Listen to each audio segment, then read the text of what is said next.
I'm Ann Trujillo, and welcome to Politics Unplugged. The U.S. Congress is away from D.C. most of this month. The Colorado legislature doesn't reconvene until January. Of course, that doesn't mean that there are not decisions to be made or issues to be dealt with. And to help us sort through some of them, we have brought together three women for a roundtable discussion. Colorado Speaker of the House, Crisanta Duran, former Republican State Representative Amy Stevens, and Denver Post columnist Krista Kafer. So we brought you here to talk politics. So let's start with, first of all, it is not politics as usual of what's happening in Washington. So how do you think that is affecting Colorado at the state level, or just state politics in general? Crisanta? I think this last session we had major breakthroughs when it came to delivering results to the people of Colorado. We were able to rise above ugly politics and rise above gridlock. And we hope to send that same message to Washington, D.C. Leaders there have a great opportunity to be able to put politics aside and put people first. And I hope they do just that.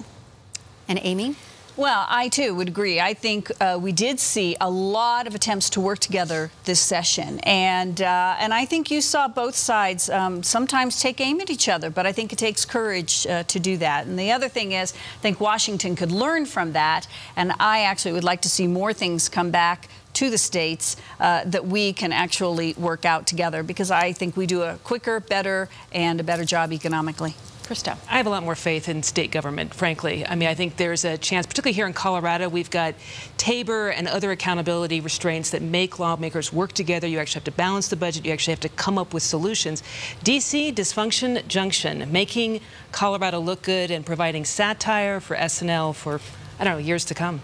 Colorado, though, is a unique state in so many ways. But first of all, we're pretty much one-third, one-third, one-third. So does that, I mean, that really does make us unique compared to other states trying to get things done. Crisanta? I think regardless of whether a candidate has a D, R, or U next to the name, it is so important that leaders are really focused on problem solving and that they have the courage to lead, to address the tough issues that impact Coloradans every single day in this state. I'm hoping that this upcoming election, the people of Colorado will be focused on that and vote for people who really have the desire to lead.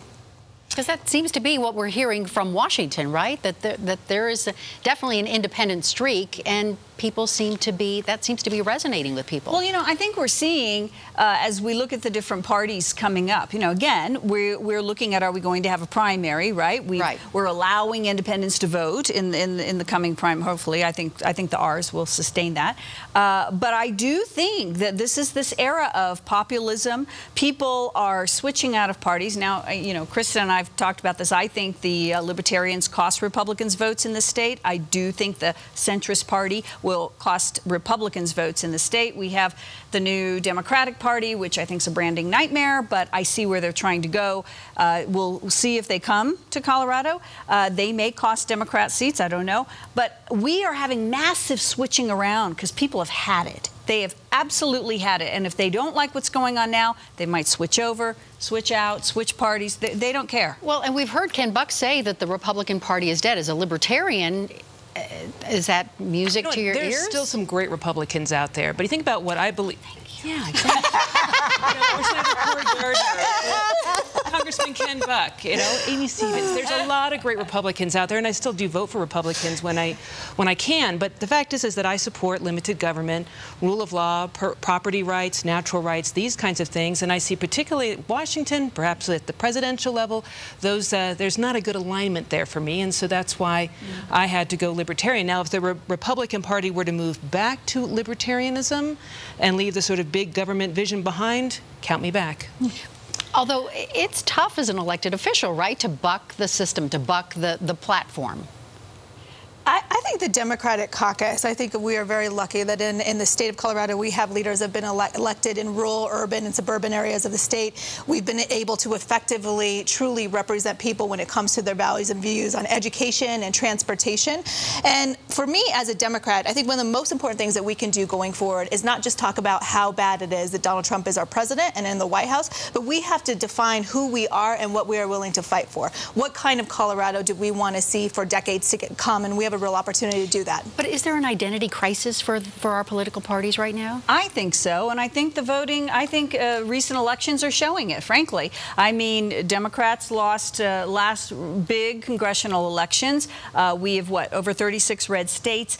But even internally, the discussion, and it's what you and I were talking about before we started, even as we look at that issue of health care, as we look at how do we have to come together, Republicans have their own things to figure out too, not just in branding, but can they not fight amongst each other and actually get something done? And I would tend to think that we see it on both sides of the aisle, and then people who dare to step out and lead, then they get kind of slapped down, and we go through all this.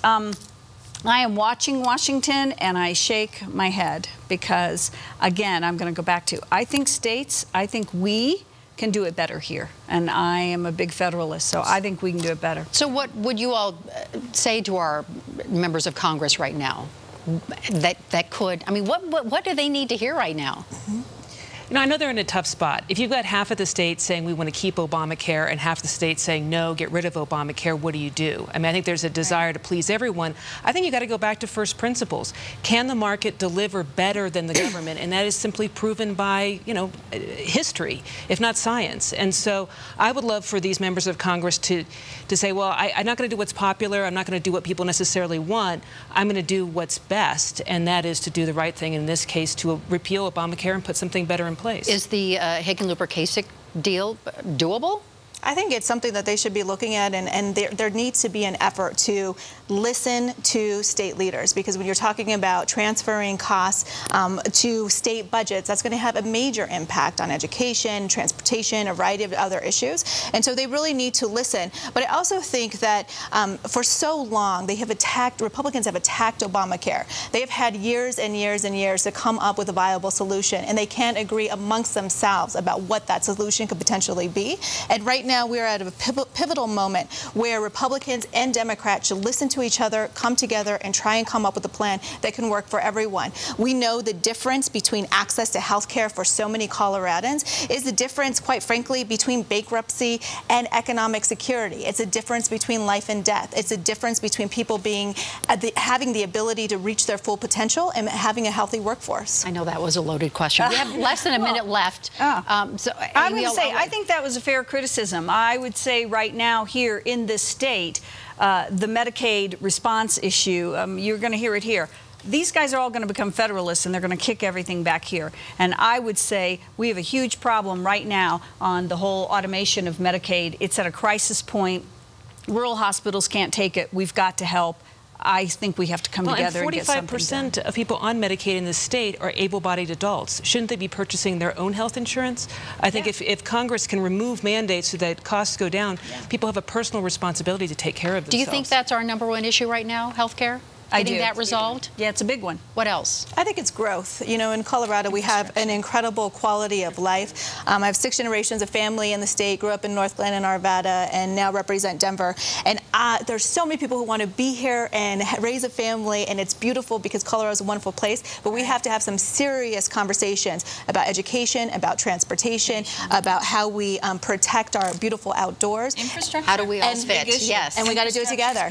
Thank you so much. I wish we had more time to continue the conversation. Crisanta Duran, Amy Stevens, Krista Kafer, thank you so much, the three of you, for being here, and we'll be right back. Thank you.